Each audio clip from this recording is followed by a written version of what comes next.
Welcome to Money Mavericks, the podcast where we explore the dynamic world of finance, investment, and entrepreneurship. I'm Kirk Drake.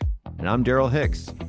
Together, we're here to bring you the latest insights, expert opinions from the trailblazers who are redefining success in the financial world.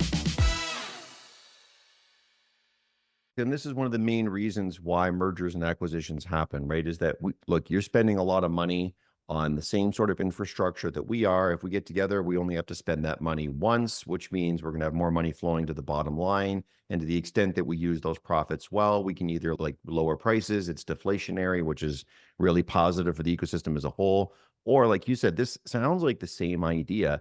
The genesis of PSCU was like 5 credit unions getting together and saying, hey, each one of us individually is too small to really, we don't have a big enough stick to go out and negotiate really good pricing and get really good terms and be able to get good service. But to band 5 of us together, now what you're saying is that this is just the same idea, but at scale, pulling everyone together and being able to negotiate better pricing, which is interesting. We do in my business a lot of work with, both Fiserv and FIS, and feeling the ripples of this merger on that side was pretty fascinating. And I think there's a story to unlock there too about where it sounds like a really great idea, but again, the devil's in the details, and you start pulling back the layers of the onion and you realize, oh man, where a lot of mergers and acquisitions fail is like, well, how are we going to get everyone actually working together and on the same platforms? What are the conversations about how you bring all of that together and actually make this all work? Do you let them run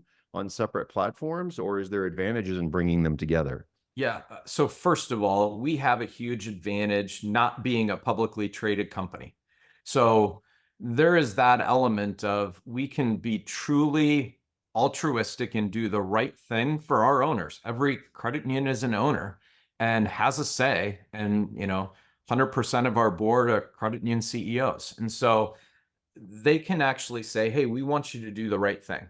And it may not be profitable this year, next year, the following year, but it's the right thing to help credit unions and help the marketplace.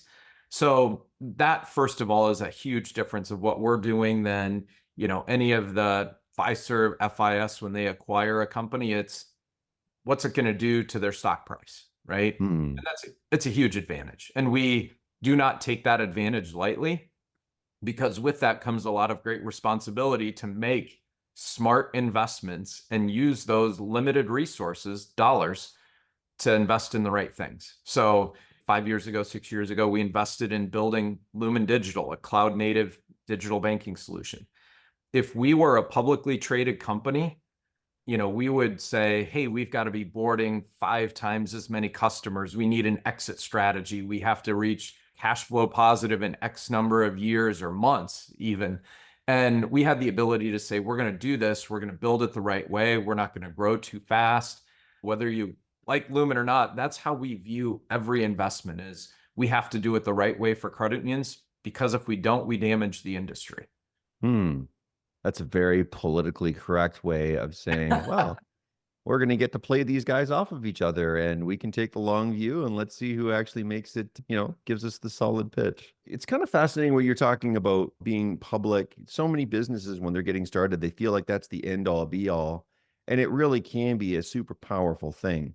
It's fascinating to me to kind of, again, understand the strengths and the weaknesses, the pros and the cons. And, one of the things that I heard recently, I was talking to a CEO, a founder who's built 3 different businesses. 2 of them were acquired and 1 went public, and he's now CEO of a publicly traded business. And so he was really in a great situation to kind of talk about the strengths and the weaknesses and what needs to be true in order to say it really makes sense for you to go public. And he unpacked for me this thing that I hadn't really understood, that the right business to go public is one that has a very solid and predictable sort of view in the future, being able to hit those quarterly numbers, because like it or not, that's really what the market expects. When you're bringing together 2 disparate systems, right? PSCU and Co-op, bringing them together, one's on Fiserv, one's on FIS. That's just one example. There's plenty of other things. You've got like the culture and all that kind of stuff. It's going to probably be a little bit bumpy and a little bit messy over the next little bit. And we're 5-6 days into it now. It's been crazy how well aligned our 2 cultures are. And it started at the top level. Our boards came together incredibly quickly. After, the first 20 minutes of our first board meeting, You couldn't tell who was a legacy PSU or a legacy co-op board member 30 minutes into the meeting. The cultures have meshed incredibly well. And I think part of it goes back to that idea that we're here for the benefit of credit unions. And back to the publicly traded thing real quick, whether it's venture capital or public funds, when you're owned by somebody who has a vested interest in the product, which is kind of to your point, that's when it runs really well. When you're owned by somebody whose only motive is profit, as an example. So a lot of VC money is, we're just in it to churn and burn and make more profit. You don't have that vested interest in the end consumer, whoever they are. That's when things don't get aligned the right way. And so you can be a publicly traded company and be owned by people that have a vested interest in the outcome. But most, I think, don't have that luxury. It's fascinating to me how lit up and excited you seem to be and the energy that you bring to all this. I'd love to kind of unpack that a little bit. Like, talk to me about, like, Brian, the man, and sitting on the board of this. Like, what's got you really excited for the next 6 to 12 first, I'm months? not on the board. I'm actually on the executive team, but Okay. I'll take the upgrade to the board. I just want to say that in case our board members are watching. They're not, Mhm. I'm not taking their spot. board members aren't paid, right? That's correct. So we have a board of credit union CEOs that are in this for the right reasons too. I mean, they spend a lot of time making sure we're doing the right things. But what has me excited is, again, it comes from the top. It comes from our CEO, who is, we're doing this to help the market, to help the industry, to help credit unions. And yeah, we need to, as a company, be profitable. We need to do some of those things that, publicly traded companies have an expectation to be profitable, all of those things. We have to do that too. But we also have to focus on service, have to focus on doing things the right way. And that is number one. And Chuck all the time says, what's the right thing to do? Let's do that. And then we'll figure out, how do we take care of the financial pieces and those things on the backside? And that's what makes it fun to be a leader in this company, is we're doing things because it's the right thing to do, not because we're forced to do it because an investor wants extra profit this quarter or whatever. So Yeah, that's awesome. It's cool. And that enthusiasm definitely really comes through.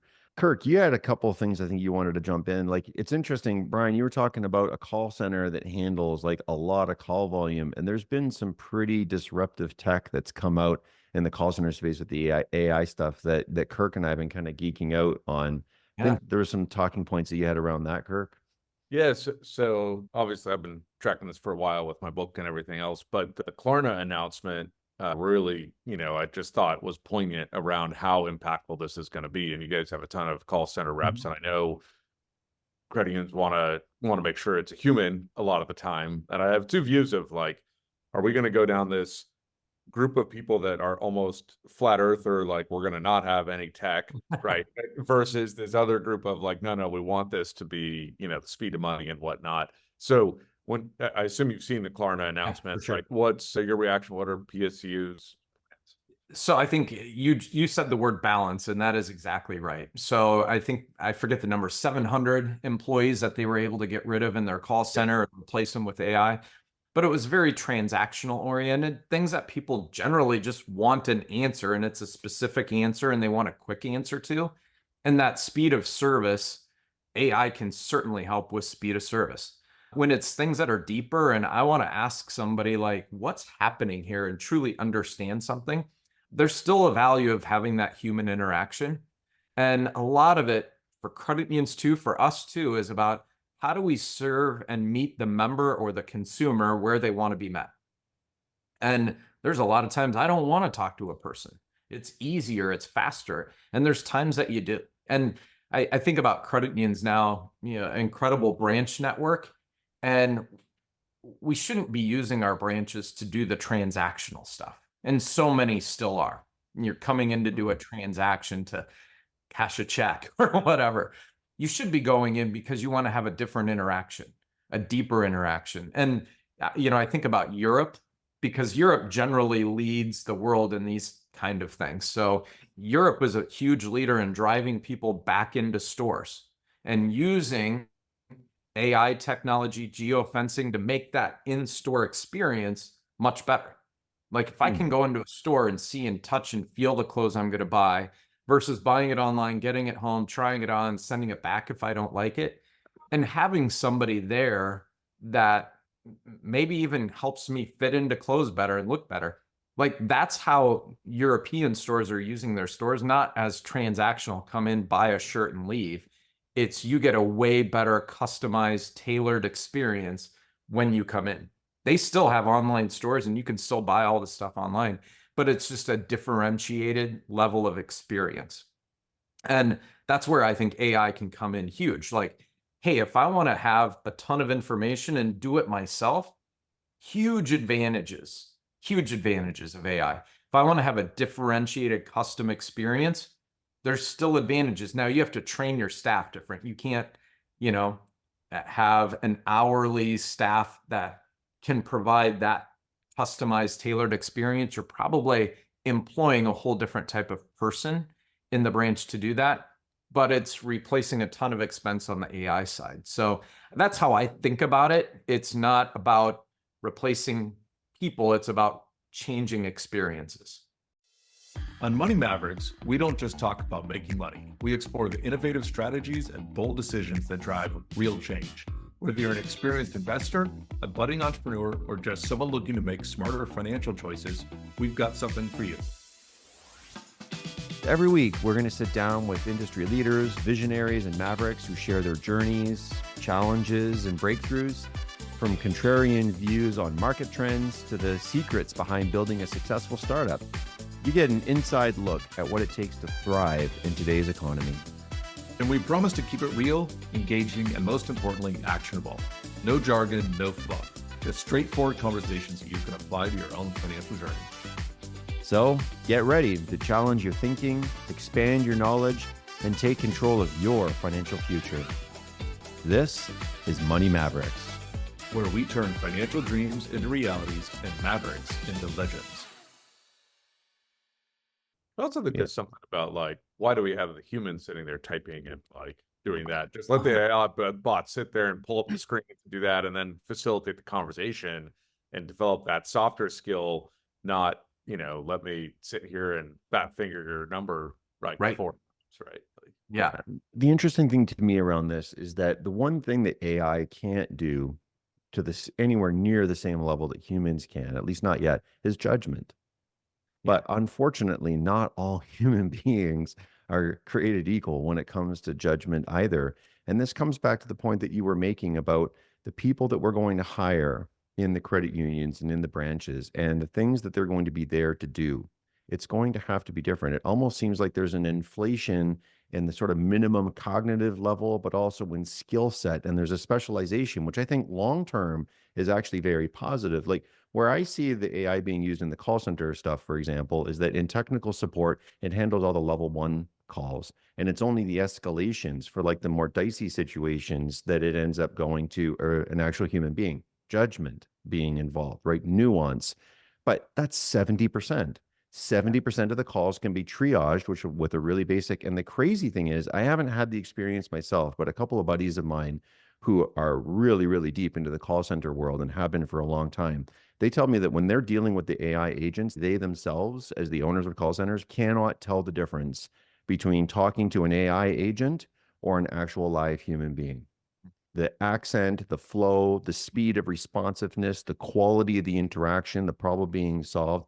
Again, we're talking about basic stuff where you've got like a workflow you're following through. But again, we're talking about like if you wipe out 70% of like all the rank and file stuff, the people that are just there kind of doing more low skill kind of stuff, that's I think the stuff that really all disappears. And this is what we've seen with AI everywhere, right? Like it's not going to take away all lawyers. What it's going to take away is like the 70% of all of the basic stuff of filling out contracts. Same thing with accountants, like, you know, the bookkeeping and matching transactions. Like it takes away all the basic stuff. But now what you need is a more specialized labor force. I love when an AI call center agent says things like, let me look at that. You know, it sounds like it's a true person that would say that. AI can leverage those humans to make that a better experience. So one of my favorite credit unions, they look at where is somebody on their financial journey through life. What do you look like today? 700 FICO score, $20,000 in debt.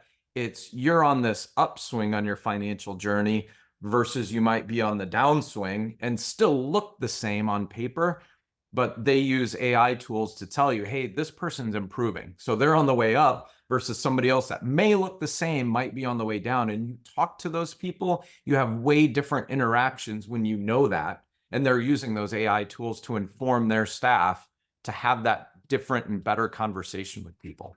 I really am excited about is listening to the call and entering the call notes and making sense of them, right? Because again, we get off the call and the person has 5-10 minutes of work trying to summarize it, and they're all over the place in terms of what that is and how helpful that will be in the future.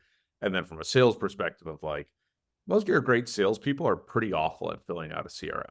And yet we need that data, but why do they have to do it? Just they have this bot that just sits there and puts it in, sets the follow-ups, does all the rest of that stuff, reminds them in 3 weeks that they need to reach back out to Brian and, sell them some issues. Yeah, we actually use a lot of this in our own call center, and we use it from a speech analytics perspective on top of our actual agents. So we can better identify calls. Like if I'm the caller and I sound frustrated, I sound like I don't get it, we can flag those calls instantly through speech analytics and use it as a way to better train those agents versus it used to be you just select random calls. Right. And that's what you would use to judge if an agent's doing a good job or not. Now it's driven by, hey, speech analytics and AI told us this wasn't a good call. It wasn't a good experience. I'm super passionate about credit unions and that whole space, the role that they play in the financial ecosystem. I'm super bullish on what you guys are going to be able to do with the combined power, the bigger bat for negotiating and stuff. I guess one of the questions that's kind of come out in the back of my mind, you alluded to this a little bit earlier when you said, 100 different fintechs that now are attracted to the honeypot of PSCU and Co-op.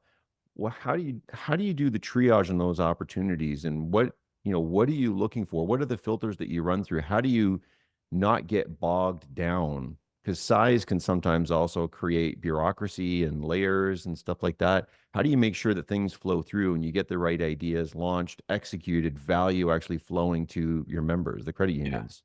So we actually created an emerging services team. That's all they do. They vet fintechs. And a lot of times it's about trying the technology, getting some pilots. And, for us, it's about, is this something that is scalable? Is it something that solves a big problem? And is it the right ownership? Is it the right financial structure? All of those things. And so there may be really good technologies, but the infrastructure it was built on is wrong, or the owners of that company don't match the philosophy of the credit union space. There's so many of those things. And we say no more often than we say yes. But when we say yes, generally it's pretty good and it can go across the entire space. And that's a thing too, right? Like there's technologies that may only benefit really small credit unions or really large credit unions. So sometimes we say no to things that are really good because it's only going to serve a segment of that space. But we had to have a whole team that's all they do, because sometimes you can get encumbered by the mothership. And they have to have the ability to work outside the mothership sometimes so they can go fast, so they can maybe break a little glass occasionally. So we did that fully intentionally that they could do that. That's really clever. I like it. And another thing I love is the intentionality around the cultural alignment, right? The alignment of values and vision, even looking at the leadership of the organization. I think that makes a lot of sense. But financial structure, what would you look at in the financial structure of a business that would say this is a fit or not a fit? Part of it is, do they have other owners that have expectations of growth, of profitability that may not fit what we're trying to do? And so sometimes there's things that we just think are necessities in the space, and it can't be a profit driver. It just has to be something that we're not going to lose money on it, right? But if they have owners or a financial structure that is super capital intense or return to the owner intense, they may not be a good fit, even though it's a good technology. Yeah. It's interesting. I'm reading between the lines here, private equity, VCs, a little bit. Again, it goes back to that alignment. Are they aligned with the end cause and the end that we're looking for? So that alignment is super valuable. Yeah, it makes a lot of sense. Dave Serlo and PSCU invested in Ogo, got to be 20 years ago. And I remember sitting down with him and he's like, look, assuming that you're willing to make this a national QSO, not just stay in the DC metro area, right? I'm still not sure if that was the best idea or not, but it was the right philosophical kind of approach to it. And then the second half of that is the first 9 investors, which included PSCU, were all expense sharing. The industry needs this. Profit was a secondary motivation. And then the second 9 that I raised capital from were all profit motivated. And I would tell you to this day, that was the structural flaw of that entity, was I never could get investor alignment again of what we were trying to do, why we were doing it, and how to get it moving forward. And even though we bought out a third of the investors to try to make that happen, we still had a couple left that you just couldn't, like the number was too big, you couldn't get them aligned. And it was definitely, one of those important, I spent 20 years trying to fix that, and just finally was like, okay, that's just not going to happen. It's not, I can't do it. It's not me. It may be me, it may not be, but it's not going to happen under my watch. Yeah. We get very clear up front, why are we doing this? What are we doing it for? And that helps guide us. And we've got that team that can focus all of their time on that, which is good. Amazing. Brian, as expected, this has been a super fun conversation. I feel like we could have spent at least another hour or two. There's so many different jumping off points, but maybe we'll get you back to have another conversation a little bit later. But I know got to be respectful of. Yeah, it would be fun, actually. Would really love maybe that. Kirk can ship us some of his wine depending on if it's allowed to, right? Yeah, the Florida is good. I can send some books to Darryl. Yeah, maybe we'll record it on a patio overlooking some water somewhere, and I'll have bring some it wine and a different kind of conversation. There we go. I like that. Yeah, but it's been super great. Thanks for making the time to jump in with us and share some of the wisdom and the insights. It's fascinating to hear about what's happening in the ecosystem, and wish you all the best with this really exciting merger. Super, super excited to see what you're going to be able to do for the credit union space and the broader economy. I think it's going to be a phenomenal platform. Well, you guys are great. Thanks for having me. This was a blast. I'm ready. Let's do it again. Thanks for tuning into this episode of Money Mavericks. We hope you found it insightful and inspiring. Don't forget to subscribe, like, and leave a review on your favorite podcast platform. And be sure to share this episode with someone who needs to hear it. Stay connected with us on social media and visit our website for exclusive resources, episode transcripts, and more. Until next time, keep pushing the boundaries, making smart moves, and turning your financial dreams into realities. You've been listening to Money Mavericks, where Mavericks become legends.